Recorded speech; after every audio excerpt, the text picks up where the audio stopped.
স্বয়ং রামপ্রসাদের সঙ্গে মানুষের আজকে আলাপ করাচ্ছি ওয়ালের মাধ্যম দিয়ে। তো একটু বলো কিরকম ভাবে প্রস্তুতি পর্ব চলছে, রামপ্রসাদ হয়ে ওঠা কিভাবে? এটা ধীরে ধীরে একটা এই পর্বের মধ্যে দিয়ে যাচ্ছি আর কি। এখানে রাখিদি রয়েছেন, তার স্ক্রিপ্ট, সুমনদা রয়েছে, অভিজিৎ রয়েছে, আমাদের অ্যাসিস্ট্যান্ট যে চিফ। তো সবাই খুব সাহায্য করছে।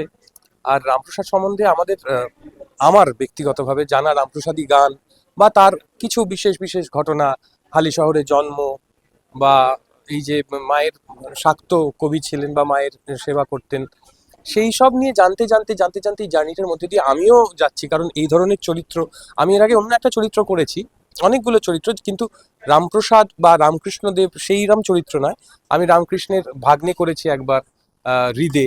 আবার আরেকটা জায়গায় আরেকটা চ্যানেলে সেখানে রামকৃষ্ণের মানসপুত্র রাখাল, যিনি স্বামী ব্রহ্মানন্দন, সেই চরিত্র করেছি।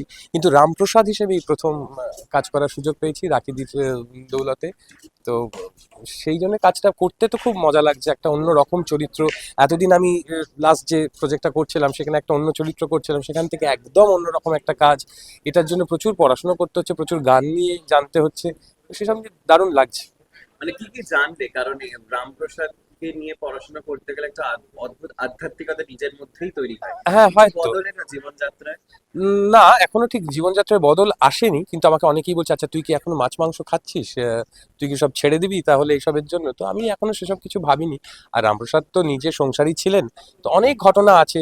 বেড়া বাঁধার গল্প, সেটা হয়তো দর্শকরা সবাই জানেন, বা যে বেড়া বাঁধার সময় ওনার মেয়ে তখন ছিলেন। তারপর যখন বেড়া বাঁধা হচ্ছে, উনি দেখেছিলেন যে পেছন থেকে একটা কালো ও, বর্ণের একটি মেয়ে, অল্প বয়সী মেয়ে, সে বেড়া বাঁধাতে সাহায্য করছে। তারপর উনি যখন বেড়া বাঁধতে বাঁধতে আবার ঘুরে তাকান, দেখেন সে মেয়েটি নেই, অথচ ওনার নিজের মেয়ে, সে তখন ঘর থেকে বেরিয়ে আসছে। তো সেটা একটা অদ্ভুত ঘটনা। তাহলে তাহলে কে, মা কালী কি স্বয়ং এসেছিলেন বেড়া বাঁধার জন্য তাকে সাহায্য করতে? তো এরকম বহু ছোট ছোট ঘটনা আছে, যেগুলোর মধ্যে দিয়ে নিশ্চয়ই আমরা যাবো, বা আরো ভালো করে আরো ডিটেলে জানা যাবে। তো সেইগুলো জানছি, সেগুলো পড়ছি, একটা অসাধারণ দারুণ লাগছে। মা কি উপলব্ধি করা গেছে কোনো সময় চরিত্রটা করতে গিয়ে? চরিত্রটা আমি সবে শুরু করেছি, তবে এই চরিত্রটা করতে গিয়েই যে মাকে উপলব্ধি করেছি এমনটা ঠিক নয়। আমি এই রকম চরিত্রের মধ্যে দিয়ে, যে বললাম, অনেক বছর ধরে যাচ্ছি, ফলে মায়ের প্রতি এই আগ্রহ বা মায়ের সাথে থাকার এই প্রবণতাটা আমার অনেক দিন ধরে রয়েছে। ফলে এটার মধ্যে আমি বাস করতে আমার ভালোই লাগে।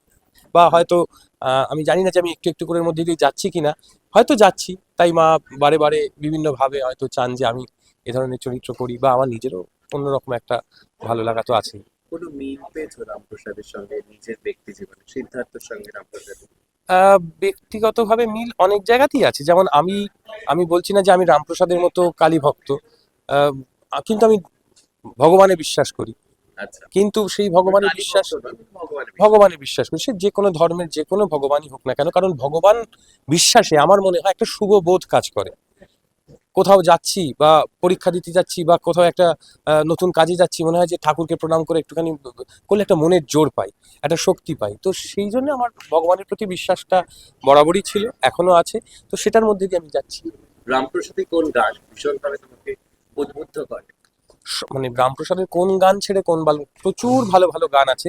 তবে যে গানটা আমি আগের দিন শুট করলাম, সেটা বহুল প্রচলিত একটা গান, মন রে কৃষি গাছ জানো না। এই গানটা আমার ভীষণ ভালো লাগে, কারণ সমাজের গল্প মায়ের কথার মধ্যে দিয়ে বা মাকে বিশ্বাসের মধ্যে দিয়ে এই যে গানটা, বা মানুষের চেতনা ফেরানোর জন্য। তখন তো মানে আমাদের তো কৃষি প্রধান দেশ, তো এই কৃষির জন্য মাকে বিশ্বাস করে কিভাবে এগোলে আমরা আরো সফল হতে পারি বা এগিয়ে যেতে পারি, সেই নিয়ে এই গানটা।